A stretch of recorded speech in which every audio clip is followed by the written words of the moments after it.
Carl Straub, as usual, above the frame and the Telecaster here in the shot. We're going to be talking today about a technique that you can use in a lot of kinds of music, really, but it's sort of associated with country music. We've been working on blues for a while, so we're looking at blues as country cousin here. Okay. The idea here is I like chicken picking. I like the Bakersfield kind of playing, but I find that a lot of the time chicken pickers will play chicken picking cliches that have been played on a ton of records. Especially novice players will do this, and there's nothing wrong with that. Except I certainly did a lot of that when I started. But if you're trying to play a melody, it kind of gets in the way if you're playing all these cliches that have been played endless times. I like to have some freedom, and so the idea is how can you get a chicken picking flavor into a melody that you're improvising, that you're not just playing something that Jimmy Bryant played 40 years ago or whatever. Okay, well, here's the idea. One of the things that makes chicken picking, that gives it its flavor, is going back and forth between two different strings. Could be more than two, of course, but the two different strings kind of ideas work pretty well for this style, and it suggests it pretty quickly. So the idea here is that you take two strings and you put the melody on the B string, and you use the G string for support and harmony, and also just for percussive texture. Okay, so let's see. It starts off like this. Oh, and incidentally, the kind of technique we're doing here can be played on any group of strings. It can be played all over the place. There's all kinds of things you can do with it. There's a lot of freedom involved with it, and I will show you some ways you can make it more free. But for right now, we're doing it as an exercise, and I recommend you practice it in kind of a rigid way, more or less what I'm doing here, and until you can get it familiar, and then you can start varying it. Okay. Anyway, let's see. It starts off like this. So the idea is you pick a note, pick that note again, slide, and then you pick your G string note.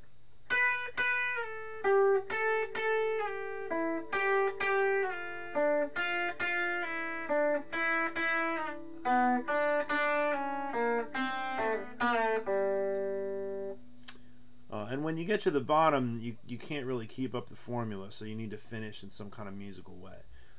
Okay, then let's see some other. That was over a G chord, but then you can go to the C chord.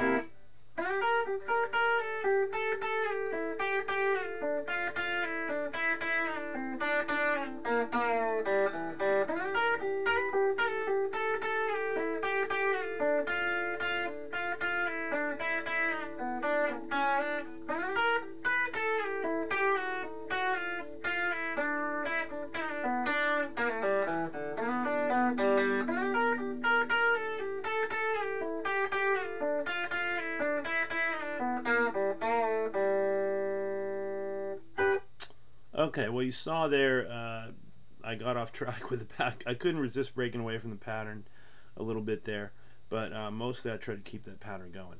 And that just kind of shows you, I mean, that's the way I really play it. I don't like to stick to a rigid pattern. I'm trying to do something inventive, and you can work up to that too, but I do recommend trying to play it with the same pattern and be able to do the whole pattern all the way down and get the notes right. Okay, let's look at a slightly different pattern. This one is you pick the note and then you pick again. Actually, wait a minute, I'm sorry. It's just one pick and then a slide and then the other note.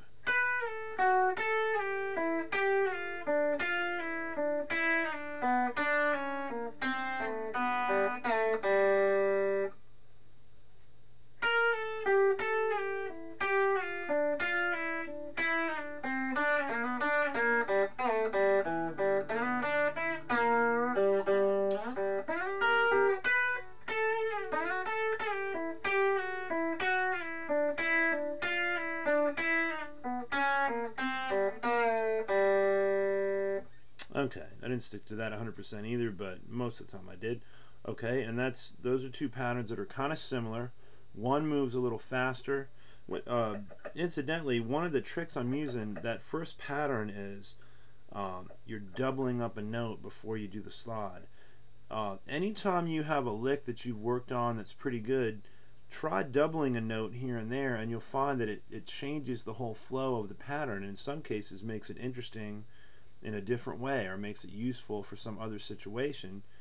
And the beauty of it is it's very easy to double a note, and so when you get these, if you're trying to work up a fast run, put some of those double notes in there, and then you can keep the speed up, but you don't have to keep constantly playing new notes every second, and that can help. And it actually sounds kind of interesting. It sometimes sounds better, I think, than a really burning line where every note is different.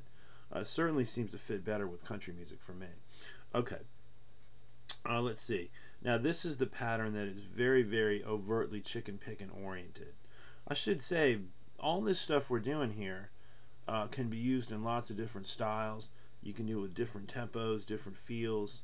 You make it more legato and take some of the staccato chicken picking kind of articulation out of it, and then you could play this stuff on a ballad. It can sound very nice. What happens is it gives you a texture that whenever you're kind of going back between between two strings or more strings, especially if one string really is carrying the melody more than the other, it gives it an interesting texture. It kind of gives you a little bit of harmony, a little density to it, and if you want it, you can put some percussive snap in this way too, and it can be very effective on a ballad. Okay, now the one here that I'm doing, this is the one that's much more like a chicken picking thing. You want to do a grace note for the sled.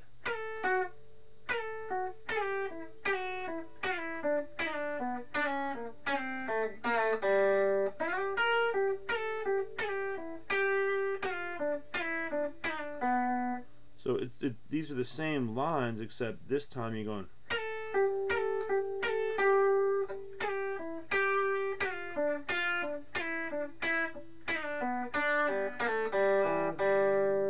Okay. I think what I'm going to do here is just improvise a little bit, and I will use the patterns most of the time, but I'll go back and forth between them, and I might throw some little connecting ideas in to kind of fill it out, to give you an idea of what this stuff can sound like when you're not doing it so rigidly. Okay, let's see.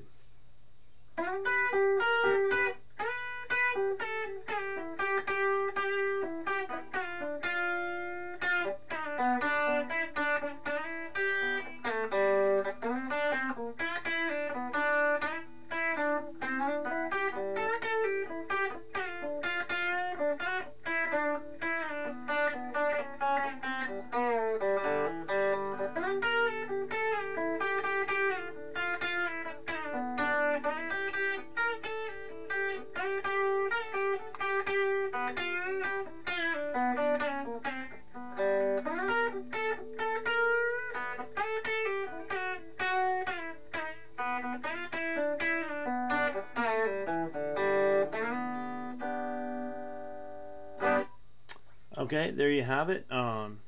This is basically an approach that you can use to give you an interesting texture. You can use it for country, you can use it for rockabilly, you can use it for blues, ballads, just about any kind of situation. You just tweak it a little bit and it can be very useful.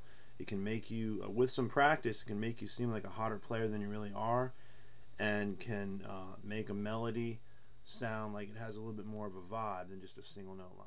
Alright, there you have it. Chicken picking melody technique.